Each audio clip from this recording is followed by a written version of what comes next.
सबको फिर से जय यीशु सहाय, प्रेज द लॉर्ड।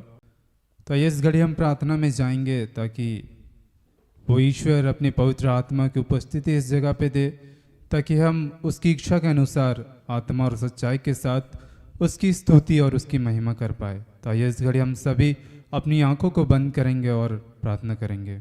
हे महान स्वर्गीय शक्तिमान पिता, प्रभु हम आपको धन्यवाद देते हैं पिता इस सुंदर समय के लिए। प्रभु आज के सुंदर दिन के लिए पिता हम आपका धन्यवाद करते हैं। धन्यवाद करते हैं प्रभु कि आपने हमारे इन शरीर को पिता आज के दिन चुना, ताकि पिता इस घड़ी हम तेरी स्तुति तेरी महिमा करें, तेरी आराधना करें।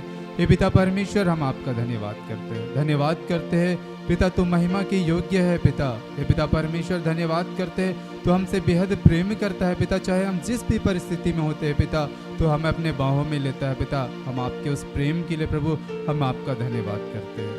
हे पिता परमेश्वर इस घड़ी पिता हम धन्यवाद करते हैं पिता, जितने सारे तेरे बच्चे यूट्यूब में जुड़े हैं पिता जो हमारे सामने है प्रभु, हर एक को तू अपनी आत्मा से भर प्रभु, हर एक को तू अपने अभिषेक से भरना पिता, अपनी आशीषों से भरना प्रभु। हे पिता परमेश्वर हर एक दिन ये तेरे बच्चे पिता तेरी आराधना करने को जुड़ते हैं पिता, तेरे वचनों को सुनते हैं मेरे प्रभु। हे पिता परमेश्वर हम सभी ये प्रयास करते हैं कि तेरे वचनों के अनुसार चल पाए, लेकिन पिता हम कमजोर है, दुर्बल है, चल नहीं पाते पिता, लेकिन पिता जो हमें बल सामर्थ्य देता है उसकी सहायता से हम सब कुछ कर सकते हैं। हे पिता हम नहीं जानते पिता कि हमें कैसी आराधना करनी चाहिए, कैसी प्रार्थना करनी चाहिए पिता। हे पिता परमेश्वर तो इस घड़ी तो हमें अपनी प्रज्ञा बुद्धि ज्ञान से भर पिता, हमें बतला पिता कि हमें कब क्या करना है नहीं करना है, कैसे चलना कैसे नहीं चलना। हे पिता परमेश्वर तो आइए इस घड़ी हमारी अगुवाई कीजिए प्रभु। हे पिता परमेश्वर धन्यवाद करते हैं तूने इस घड़ी हमें अपनी आत्मा से भरा, इसके लिए धन्यवाद के साथ प्रार्थना हम यीशु के नाम से मांगते हैं। दया से सुनिए और स्वर्ग के राज्य में ग्रहण कीजिए, आमीन। तो आइए इस घड़ी हम सारे लोग मिलकर के एक ईश्वर का गीत को गाएंगे। वो गीत का बोल है योग्य केवल तू, योग्य केवल तू मेरे प्रभु यीशु।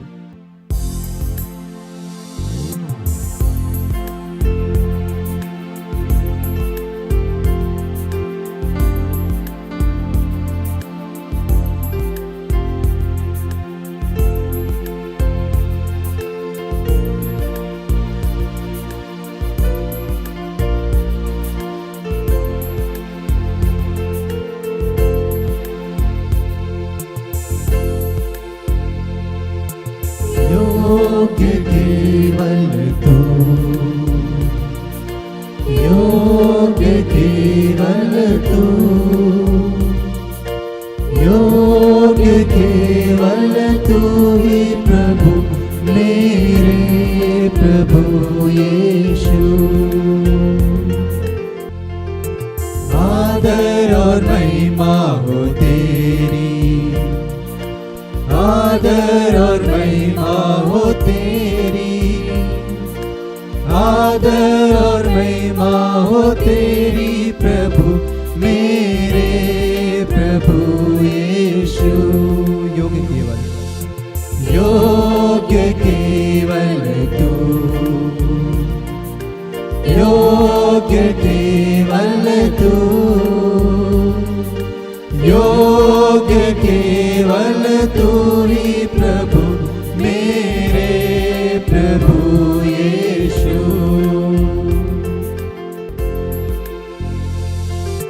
सामर्थ्य केवल तू,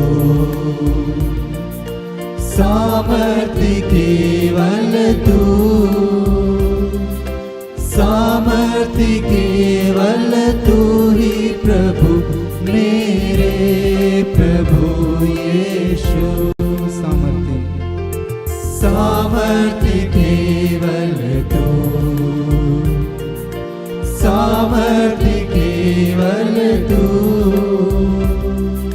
सामर्थ्य केवल तू ही प्रभु मेरे प्रभु यीशु। योग्य केवल, योग्य केवल तू, योग्य केवल तू ही प्रभु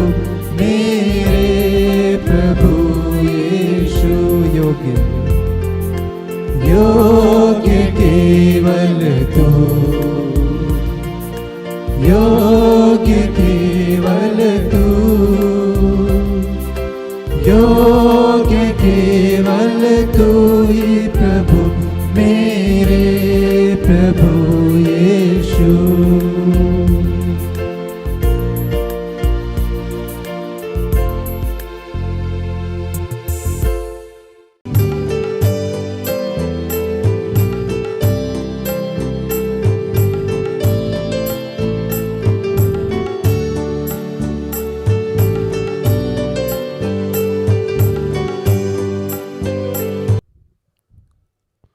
आज जो वचन मिला हम लोगों को वो फिलिपियो, याकूब, यशाया। फिलिपियो में लिखता है कि जो मुझे सामर्थ्य देता है उससे मैं सब कुछ कर सकता हूँ। पर यदि तुम में किसी की बुद्धि की घटी हो तो वो परमेश्वर से मांगे, जो बिना उलाहना दिए सबको उदारता से देता है, और उसको भी दी जाएगी। यहोवा का आत्मा बुद्धि और समझ का आत्मा, युक्ति और पराक्रम का आत्मा और ज्ञान और यहोवा के भय का आत्मा उस पर ठहरा रहेगा। हालेलुया।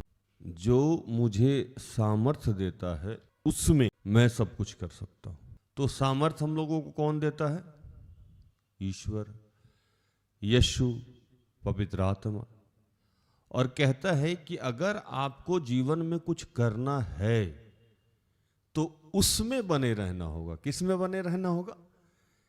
ईश्वर में, यीशु में, पवित्र आत्मा में। बड़ी मजेदार घटना है कि वो पौलुस फिलिपियो को पत्र लिखते हैं और लिख के बहुत सारी बातों को कहते हैं, और कहते दरमियान यहाँ के लोग पौलुस को दान भेजे थे, तो बहुत सारी शिक्षाओं को वो दे रहे थे कि कैसे जीना चाहिए, कैसे उठना बैठना चाहिए, कैसे खाना पीना चाहिए।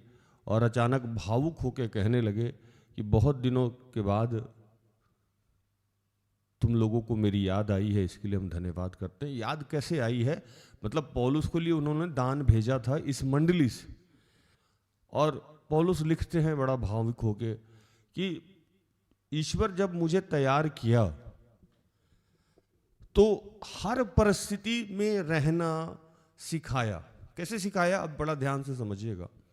पौलुस जब साउल थे तो एक अमीर व्यक्तित्व के आदमी थे, किसी सेना के प्रधान थे, सेनापति थे, या जो भी थे, दरोगा थे, जिस भी पद पे थे, उसकी गहराई में नहीं जाएं। और अचानक ईश्वरीय कृपा हुई उनके बाद उन्होंने, उसके बाद वो जो पीटता था वो मार खाने लगा। जो पहले लोगों को मारता था अब वो खुद मार खा रहा है ना। जो पहले लोगों को भोजन बांटता था अब वो भोजन के लिए वेट कर रहा है। जो कभी जीवन में उपवास नहीं किया है अब वो उपवास में है। 3 दिन, जिस दिन वो यीशु को ग्रहण किया उसी समय 3 दिन 3 रात के लिए वो अंधा हो गया, कुछ दिख ही नहीं रहा, डिपेंडेंट हो गया लोगों। भूख देखी, गरीबी देखी, परेशानी देखी, और पहले उसने अमीरी भी देखी, सब कुछ देखा। तो वो कह रहा है कि तुम दान दो या नहीं दो, इस बात से मुझे फर्क ही नहीं पड़ता है, क्योंकि मैंने जीवन के सब कुछ को देखा है, बड़े प्यार से देखा है। और मैं जब यीशु मसीह में बना रहता हूं तो उसके शक्ति से मैं कुछ भी बर्दाश्त कर सकता हूं, कुछ भी सह सकता हूं। मुझे ऐसा नहीं है कि भूखे नहीं रह सकता हूं, मैं रह सकता हूं। प्यासा नहीं रह सकता हूं, मैं रह सकता हूं। क्योंकि क्यों रह सकता हूं? क्योंकि मैं यीशु मसीह में बना रहता हूं, मैं उससे जुड़ा रहता हूं, और मैं अपने द्वारा नहीं, उसके सामर्थ्य के द्वारा मैं ये कर पाता हूं। हालेलुया। आज आप कहीं भी हैं, गरीबी में हैं, लाचारी में हैं, परेशानी में हैं, तंगी में हैं, आप बार बार डिप्रेशन में जा रहे हैं, आप बार बार परेशानी में जा रहे हैं, प्रभु कह रहा है कि नहीं, आपको कुछ नहीं करना, जस्ट आपको मुझ में बने रहना है, मुझसे कनेक्ट रहना है। एक सिस्टम है जो मुझे प्रभु का आत्मा याद दिला रहा। मेरे डेस्क बॉक्स में ड्राइवर ने एक चीज रख दिया। मैंने कहा ये क्या है? ये बोला पावर बैंक। मैंने कहा पावर बैंक क्यों तुम लोग लेके चलता है? तो बैटरी जब खत्म हो जाता है तो हम लोग उससे कनेक्ट करते मोबाइल का काम चला लेते हैं। कुछ देर के बाद क्या किया कि वो जहाँ से यूएसबी कनेक्ट करते हैं, चार्ज करते हैं, उसमें वो जोड़ के रखा। अब जब मैं गियर आगे पीछे करता था तो मुझे दिक्कत होती थी, उसका वायर कनेक्टेड था चार्जर में। मैंने कहा यार क्या तरीका है, जब से मैं गाड़ी ड्राइव कर रहा हूँ 6 घंटा से तुम्हारा मोबाइल चार्ज में ही है। मतलब इसका क्या मतलब है? तो भैया वो बोला कि मुझे कनेक्टेड रहना पड़ता है, क्योंकि बैटरी अब इसका बैकअप नहीं दे रहा है, लेकिन मैं कनेक्टेड हूं तो मोबाइल मेरा क्या हो रहा है, चल रहा है। अभी देखिए, अगर आपका शरीर साथ नहीं दे रहा है, अगर आपका मन साथ नहीं दे रहा है, अगर आपका अकाउंट साथ नहीं दे रहा है, तो प्रभु कह रहा है कि कनेक्टेड रहिए। कनेक्टेड रहिएगा तो क्या होगा, आप चलते रहिएगा। आप अपने सिस्टम से नहीं, उस समय उसका मोबाइल उसके बैटरी से नहीं चल रहा था, वो बैटरी से जो कनेक्ट करके रखा था, इसलिए सड़ा हुआ डिस्चार्ज बैटरी भी, जो बैटरी बैकअप नहीं दे रहा था, वो भी चल रहा था। हालेलुया। तो यीशु मसीह पावर बैंक की तरह है, कनेक्टर की तरह है, ट्रांसफार्मर की तरह है। आप जब कनेक्ट रहिएगा तो आपकी अवस्था चाहे जो भी है, अगर आप उसमें बने रहिएगा तो आपको वो जीवित रखेगा और हर समस्याओं से निकालते रहेगा। क्यों? ध्यान से समझिएगा, किसी भी समस्या से निकलने के लिए आपको वेट करना होगा, और वेट करने के लिए आपको बने रहना होगा। तो ये बुद्धि आपको आएगी कहां? तो दूसरे वचन में लिखता है कि जिसको बुद्धि की घटी हो, जो उसको समझ नहीं पा रहा है कि हमको जीवन के इस विपदा से निकलना कैसा है। तो पहले तो प्रभु कह रहे हैं कि जिस अवस्था में है आप वहां रहिए, घबराइए नहीं। गरीबी में है कोई बात नहीं, डोंट वरी, आप वहीं रहिए। परेशानी में है कोई बात नहीं, आप भयविचार में गिरे हुए हैं कोई बात नहीं, आप आर्थिक तंगी में हैं कोई बात नहीं, आप जहां हैं वहां से अपने आप को ईश्वर से कनेक्ट कर लीजिए। यह मत सोचिए कि हम अच्छे हैं, बुरे हैं, सही हैं, गलत है ना, बिल्कुल भी नहीं सोचना है। पहले अपने आप को कनेक्ट कर लेना है, पहले उसमें बन जाना है। अब जब बन जाइएगा तो आपको लगेगा कि अच्छा राज भैया तो बोले थे, बाइबल तो लिखा है। तो बनने रहने में तुरंत आपके जीवन में कोई चमत्कार नहीं होगा। ये कोई जादू का छड़ी नहीं है कि आप आए और चला दिया। प्रोसेस है, उस प्रोसेस से अगर आप गुजरने को तैयार हैं तो आपको ईश्वर आशीष देगा। आशीष मैं या सिस्टर तो देता नहीं हूं। अब आप उस प्रोसेस से गुजरने को तैयार नहीं है। जैसे मैं बार बार बोलता हूं कि हर आदमी अपने जीवन में पुनरुत्थान चाहता है, लेकिन मरना कोई नहीं चाहता।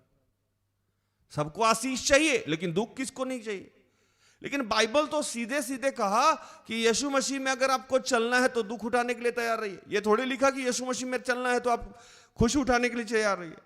वो तो लिखा कि दुखी हो। पहले आप जैसे ही यीशु मसीह में चलिएगा तो सबसे पहले आपके जीवन में सारी परेशानियां आने लगेगी। क्यों? तो आप जो सही मार्ग चुन रहे हैं तो शैतान आके डराएगा आपको, भैया बर्बाद हो जाओगे, इससे अच्छा कुछ और कर लो, बेकार का काम है। क्योंकि वो आपको डरा नहीं रहा है, वो खुद डरा हुआ है।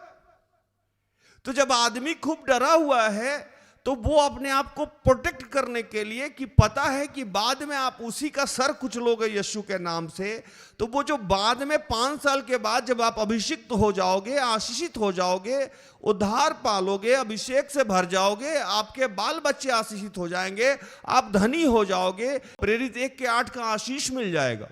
परंतु जब पवित्र आत्मा तुम पर आएगा तब तुम सामर्थ पाओगे, और यरूशलेम और सारे यहूदिया और समारिया में और पृथ्वी की छोर तक मेरे गवाह होगे।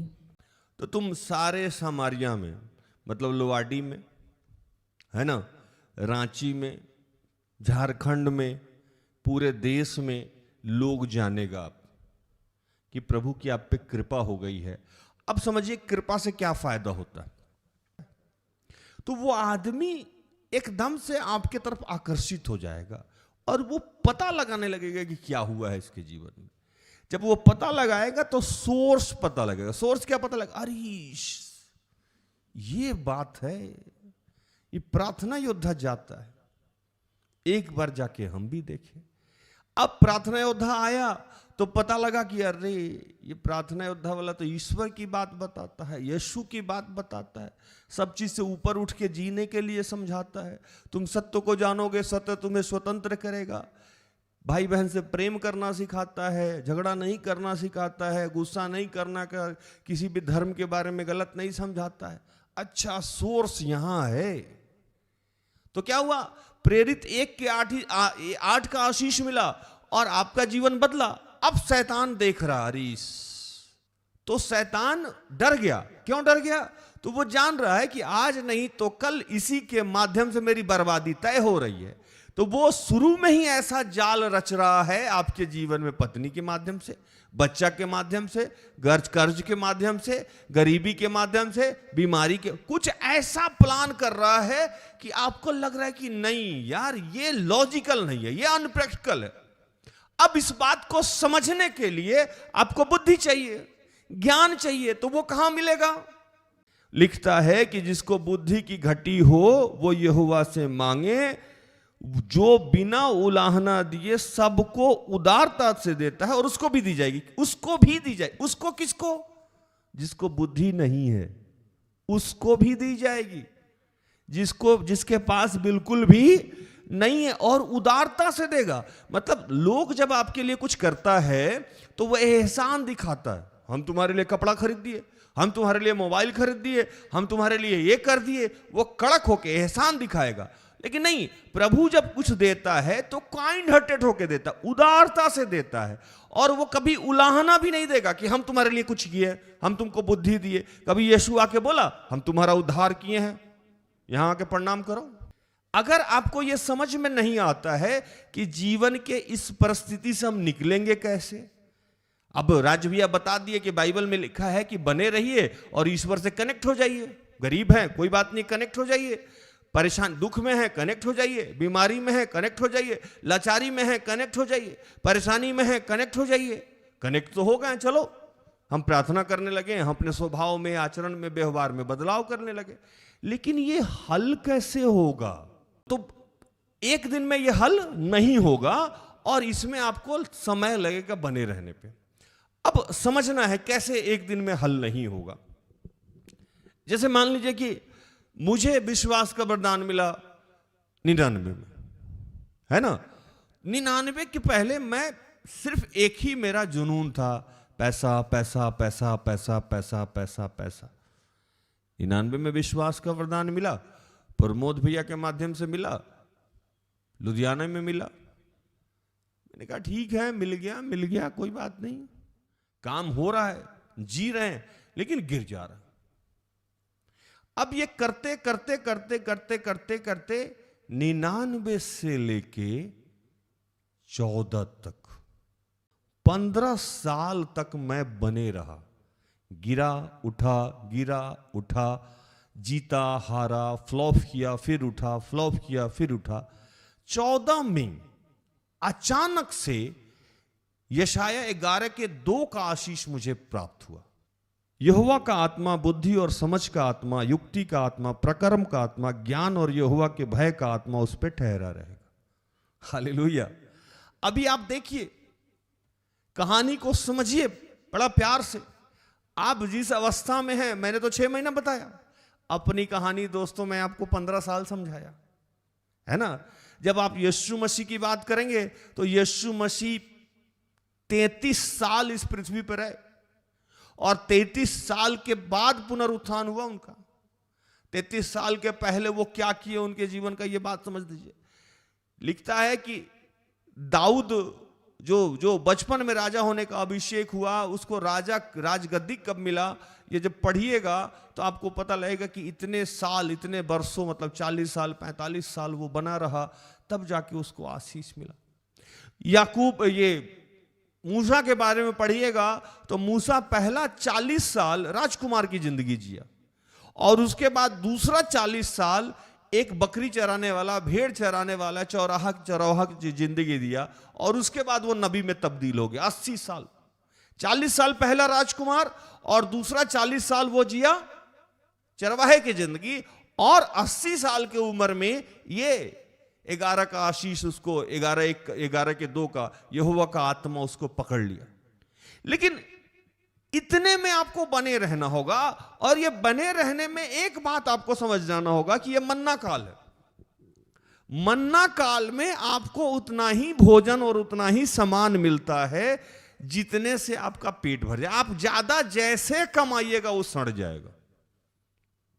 जैसे मैं अपनी बहन की शादी करना चाहता था उतना ही पैसा आया, उससे ज्यादा मैं करना चाहता था नहीं आया।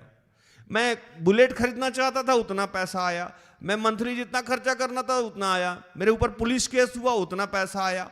जहां जहां जितना प्रभु को लगा उतना ही पैसा देके, उससे ज्यादा नहीं। उससे ज्यादा जब भी हम कमाने चाहते थे वो हरा देता था। प्रभु ने एक स्टैंडर्ड मेरा तय कर दिया कि तुमको इतना ही मिलेगा, 10,000, 5,000, 2,000, 1,00,000, इतना ही में तुम्हारा फिगर है, इसी में तुमको जीना है। इसको मन्ना काल कहते हैं। और ये मन्ना काल में बने रहने में बड़ा डर लगता है, सबको बड़ा डर लगता है। जैसे मैंने आपको पौलुस को बताया, पौलुस पहला कैसे था जब साउल था तो कैसे जी रहा था। जिस दिन ईश्वर का आत्मा उस पे आया उसी दिन वो अंधा हो गया, है ना। उसी दिन उसकी आंख चली गई। और उसके बाद जो लोग धोया उसको, कितना बार उसको धोया। कैसा लगता होगा कि जो सिपाही उसके पहले अंडर में रहते थे वही सिपाही अब मारा करते। कितना बुरा लगता हो, है ना। 40 साल के उम्र तक मूसा राजकुमार रहा और 40 साल भाग के जिया और भेड़ चरा रहा है। उसको कैसा फील होता होगा। लेकिन इस हर कंडीशन में सामर्थ्य कौन दे रहा है? जब आप ईश्वर से बने रहिएगा तो सामर्थ्य देगा वो। और अब आपको समझना है कि निकलना कैसे है, तो उसके लिए आपको उसका बुद्धि चाहिए, ज्ञान चाहिए। आपको उसके पास बैठ के बात करना होगा कि प्रभु इस समस्या का हल क्या होगा। जब लगातार बात कीजिएगा, जब लगातार उससे समझने का प्रयास कीजिएगा, कई बार वो साल 1 साल हो सकता है, कई बार साल वो 6 महीना हो सकता है, कई बार वो साल आपका 14 साल हो सकता है, कई बार वो 40 साल हो सकता है, और कई बार वो साल 75 साल हो सकता है। अब्राहम को इसहाक कितने उम्र में हुआ था? 75 साल के बाद अब्राहम के पास इसहाक आया था। तो ये प्रभु जानता है कि कितने दिन आपको रहना होगा। और चिंता इस बात की नहीं करना है कि आपको कोई समस्या होगा, नहीं होगा। क्योंकि आप प्रभु में बने हुए हैं तो उसके सामर्थ्य में, उसमें बने रहने के द्वारा आप हर स्थिति के लिए तैयार हैं। क्योंकि प्रभु आपके अंदर है, वो आपको लड़ाएगा गरीबी से, बीमारी से, लाचारी से, परेशानी से, और आपका कुछ भी बुरा नहीं होगा। सारी बातें मिलकर सिर्फ और सिर्फ भलाई उत्पन्न करती है, जो अगर आप बने हुए हैं उसमें। जो आगे कैसे जीवन जीना है, इसके लिए आपको बुद्धि मांगना होगा। और जैसे ही आप बुद्धि बार बार मांगिएगा तो प्रभु का वो आशीष मिल जाएगा। और वो आशीष मिलेगा तो उसका भय, उसका ज्ञान, उसका सामर्थ्य, उसकी आत्मा आपके ऊपर आने लगेगी। और जब वो आप आएगा वो, तो फिर उसके बाद आपकी सारी अवस्थाएं, जो काम आप पहले करते थे उसमें आप कभी सफल नहीं हुए। जैसे पहले आप खाना बनाते थे, कभी टेस्टी नहीं हुआ। अब जो खाना बनाते हैं वो टेस्टी हो जाता है। पहले जब आप कॉफी बनाते थे वो आपसे नहीं बनता था, अब जो बनाइएगा सो बन जाएगा। पहले अगर कोई बिजनेस करते थे तो वो सफल नहीं होते थे, अब जब कीजिएगा तो सफल हो जाइएगा। पहले जो पढ़ते थे वो याद नहीं होता था, अब जो पढ़िएगा वो याद हो जाएगा। पहले जब आप वैकेंसी भरते थे वो फेल कर जाते थे, लेकिन अब जब आप वैकेंसी बढ़िएगा तो आप पास कर जाइएगा। क्योंकि इस मन्ना काल से निकलने का समय आ गया आपका। और प्रभु कह रहा है कि इतने दिन जो आप बने रहें उसमें आपको ज्ञान, बुद्धि, आत्मा सबसे भर दिया वो। क्योंकि ये समय थोड़े दिन का नहीं है। यीशु को जब लॉन्च करना था, जब काम करना था, तो 30 साल तैयारी कराई गई। देखिए, जितनी बड़ी तैयारी, जितनी बड़ी युद्ध होगा उतनी बड़ी तैयारी होगी। मैं इसको साधारण भाषा में कहता हूं कि जब किसी औजार को धार बनाना होगा, जब मतलब ज्यादा काटने वाला बनाना होगा, तो उसको ज्यादा पजाना पड़ता है, एकदम ज्यादा। और उसको पजाने में, उसको धार बनाने में, धार वाला बनाने में बहुत टाइम लगता है। लोग इरिटेट होता है, हो गया ना, जल्दी करो ना। अब उसको 4 दिन से 5 दिन से सान चढ़ा रहा है, उसका धार उसको तेज कर रहा है। अगर जिसका है वो भी इरिटेट है, जो कर रहा है वो भी इरिटेट है। लेकिन जितना तेज धार होगा उतना ही जल्दी वो कट जाएगा। हालेलुया। लेकिन जितना आपको कम धार होगा उतना मेहनत करना होगा।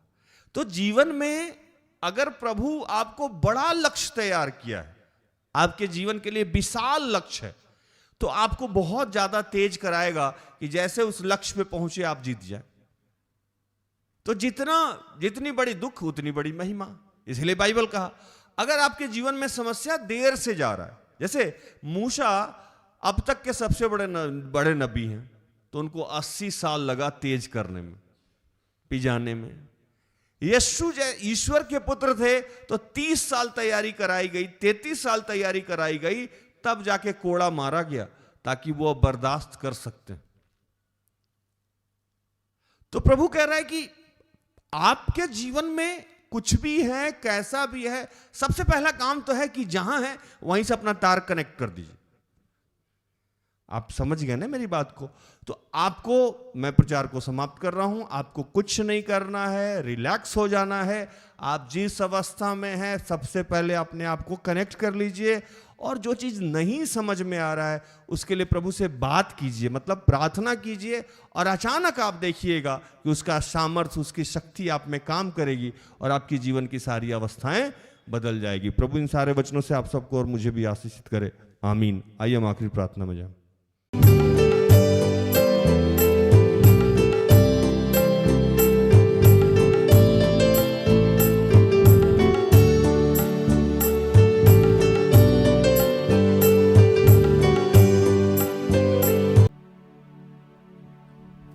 आइए हम प्रार्थना करें कि हे दयालु पिता, हे स्वर्ग और पृथ्वी के सृजनहार, हे हम सबके रचयिता, प्रभु हम तेरा धन्यवाद करते हैं। प्रभु हम आज जिस अवस्था में हैं, जहां भी हैं, अपने पापों को मान लेते हैं प्रभु, और तुझसे आज जुड़ जाते हैं। हम भी उस डाकू की तरह, चाहे क्रूस पे लटके हुए हैं, चाहे अब तक हजारों हजार अनगिनत पाप अपराध किए हैं, और वो क्रूस पे लटका हुआ डाकू जैसे ही तुझसे अपने आप को जोड़ लेता है, अपने पापों को मान लेता है, उसी समय उसको सामर्थ्य मिलता है और उसके जीवन को तू बदल देता है।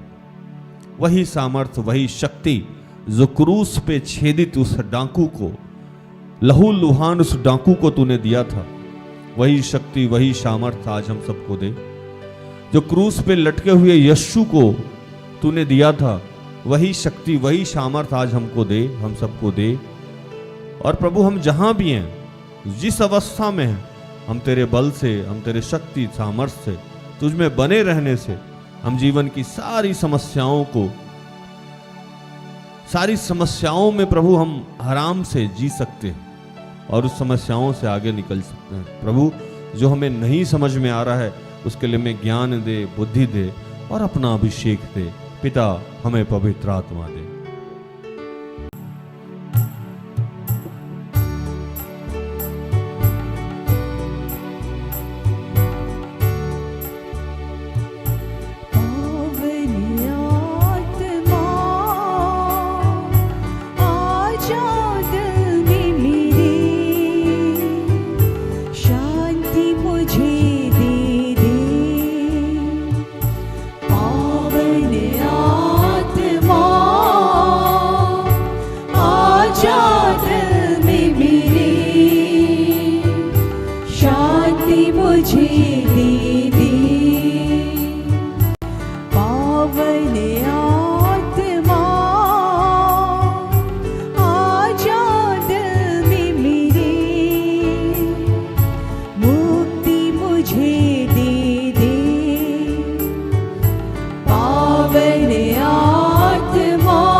हे पिता, हम तेरा धन्यवाद करते हैं, धन्यवाद करते हैं आज के सुंदर और आशीषित दिन के लिए प्रभु। पिता, ऐसे जितने लोग हैं, जहां जहां जो लोग हैं, जिस समस्या में, तो सब हम सब की समस्या को जानता है। जितने लोग इस दिन में प्रसव पीड़ा को झेल रहे हैं, मैं उनके लिए प्रार्थना करता हूं।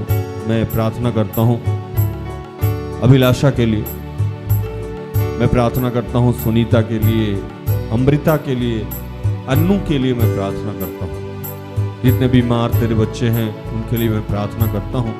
मैं प्रार्थना करता हूँ जितने नवजात शिशु हैं उनके लिए, उनके माँ के लिए मैं प्रार्थना करता हूँ। आज जितने लोग यात्रा में हैं उनके लिए मैं प्रार्थना करता हूँ। जितने बुजुर्ग माता पिता हैं उनके लिए प्रार्थना करता हूँ। जितने विधवा विधुर हैं उनके लिए प्रार्थना करता हूँ। मैं जिनके पास घर नहीं है, रहने को छत नहीं है, पहनने को भोजन नहीं है, खाने को भोजन नहीं है, पहनने को वस्त्र नहीं है, मैं उनके लिए प्रार्थना करता हूँ। मैं प्रार्थना करता हूँ इन दिनों जितने लोग नए व्यापार को शुरू करना चाहते हैं, इंडस्ट्री लगाना चाहते हैं, फैक्ट्री लगाना चाहते हैं, छोटा या बड़ा रोजगार शुरू करना चाहते हैं, मैं उनके लिए प्रार्थना करता हूँ। मैं प्रार्थना करता हूँ इन दिनों जितने लोगों का एग्जाम है, मैं उनके लिए प्रार्थना करता हूँ। पिता उन सबके साथ बनना, उन सबकी सुरक्षा करना। इस देश के प्रधानमंत्री, राष्ट्रपति, हमारे आदरणीय मुख्यमंत्री, अन्य जितने मुख्यमंत्री और राज्यपाल हैं, जितने मंत्रिमंडल के सदस्य हैं, मैं उनके लिए प्रार्थना करता हूँ।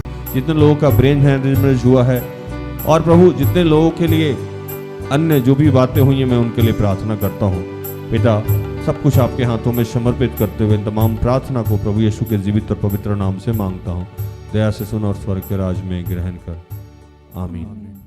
सारे दिल से, सारे मन से तेरी आराधना